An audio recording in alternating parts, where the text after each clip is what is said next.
Everyone knows what the sound of an emergency alert sounds like, right? Yeah, no kidding. The broadcasting system, we hear that a lot around here, it seems. Well, starting this week, that same type of information will be sent directly to your smartphone, and you don't have to do anything to get it. Fox 9's Eric Rung found out how it works. So, Eric, what happens if you don't want any of these alerts? Well, the Department of Homeland Security is hoping that you won't opt out of any of the alerts, but there are 3 messages that will be sent to smartphones. And like I said, you can opt out of some of them, 2 of them exactly. The 3rd one, you're going to have to just take those messages as they come. It is a system, after all, that is designed to keep you safe no matter where you are in the United States.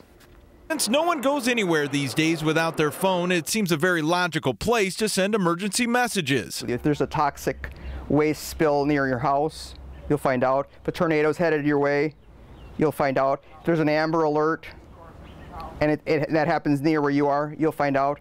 If North Korea bombs Chicago, the president will send out messages to everybody in the country. The Department of Homeland Security, FEMA, and the National Weather Service are the main players in what's being called Wireless Emergency Alerts, or WEA. The Pioneer Press tech guy thinks it will save lives because the alerts are location specific. It depends on where you are, where the tornado is, where the cell tower is. If all 3 are close together, boom, everybody with a cell phone in that area gets the message. Well, almost all phones. Older phones like this one won't work, so you'll need a smartphone and the software will need to be up to date. But this app will appear automatically and its messages are free. Think of the outdoor sirens, think of broadcast information, think of text message alerts. This is the next step. Here's what a message will look like in an emergency. First, you'll hear that familiar buzz. And then your phone will vibrate to let you know a message has been sent. Yeah, I think it's a great idea, especially when you're out of town and you don't know the weather. I think for people who are interested in that kind of thing or concerned about that, I think it's probably a good idea.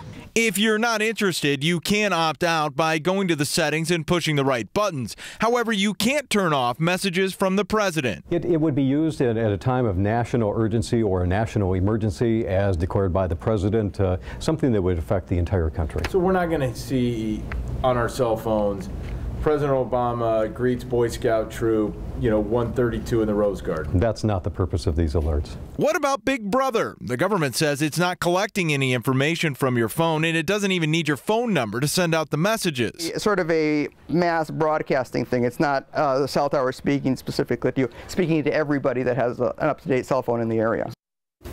Now, if you're still worried about Big Brother, think of it like this. When there is severe weather, we get on the air and we broadcast a signal, and whoever is in the range of that signal can see our weather alerts.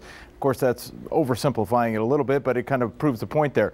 Also, you should really check with your cell phone provider to make sure that your phone and software are up to date so you can receive these messages. Heidi? Well, you asked some great questions in there, Eric. Who really does decide whether or not these warnings are worthy of going out to the general public? I mean, everybody on every device that is available. Right. Well, when you think about a severe weather alert, obviously that's going to come from the National Weather Service, and that's going to be sent down from them. Now, also the BCA is involved in Homeland Security.